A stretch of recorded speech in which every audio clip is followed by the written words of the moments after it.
چائے میں اگر مکھی گر جائے تو کیا کریں؟ کیا یہ حدیث میں ہے کہ اگر کوئی مکھی چائے میں گر جائے تو اسے پورا ڈبو کر نکالے کیونکہ اس کے ایک پر میں شفا اور دوسرے میں بیماری ہے؟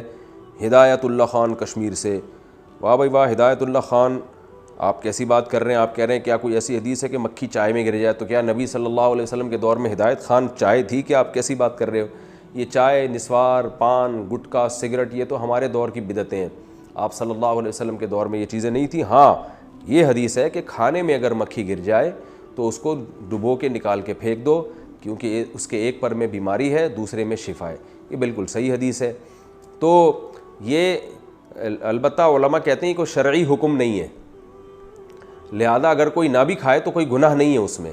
یعنی آپ صلی اللہ علیہ وسلم نے ایک اطلاع دے دی ہے کہ اس سے انشاءاللہ بیماری نہیں ہوگی، آپ کو صحت کے لیے نقصان دہ نہیں ہوگا۔ باقی کسی کو اگر طبعی طور پر گھن آتی ہے تو اس کو شرعاً مجبور نہیں کیا جاتا۔ جیسے جھوٹا پینا حدیث سے ثابت ہے، لیکن اگر کسی کو کسی کے جھوٹا پینے سے متلی آ رہی ہے تو کوئی زبردستی تو نہیں حکم ہے کہ لازمی کسی کا جھوٹا پیا کرو۔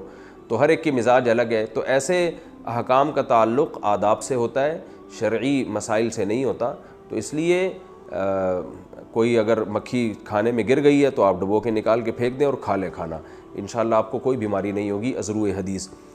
ہاں یہ الگ بات ہے کہ اگر آپ کا دل نہیں چاہ رہا، آپ کو گھن آ رہی ہے تو پھر نہ کھائیں، تو کوئی پابندی بھی نہیں ہے اس میں۔ چائے میں مسئلہ یہ ہے کہ چائے اگر بہت تیز گرم ہوتی ہے تو اس میں ہمارے حضرت مفتی رشید احمد صاحب رحمہ اللہ یہ فرمایا کرتے تھے کہ تیز گرم چائے میں جب یعنی مکھی گرے گی تو وہ پھر اس بات کا امکان ہوتا ہے وہ جل کے جو ہے نا اس کے اندر کی گندگی نہ اس میں شامل ہو جائے۔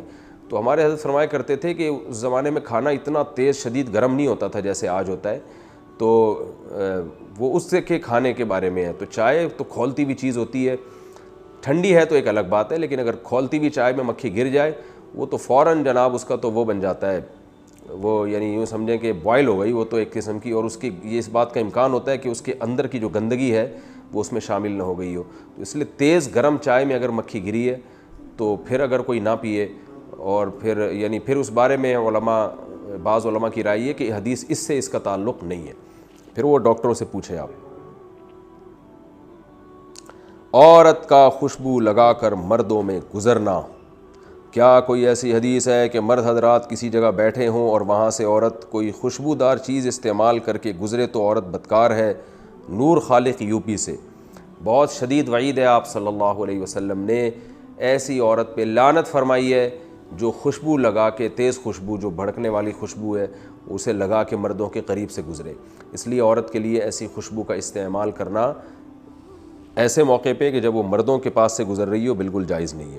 باقی یہ بدکار کا لفظ مجھے اس وقت میرے ذہن میں ایسی حدیث نہیں ہے، تحقیق کرنی پڑے گی، ہو بھی سکتی ہے نہیں بھی ہو سکتی، تو اس کی اتنی میں نے تحقیق اس لیے نہیں کی کہ بہرحال جب اس سے ملتی جلتی حدیث موجود ہے، مفہوم دونوں کا ایک ہی ہے، تو ہمیں تو بس نبی صلی اللہ علیہ وسلم نے روک دیا ہے، تو خواتین کو رک جانا چاہیے اس عمل سے۔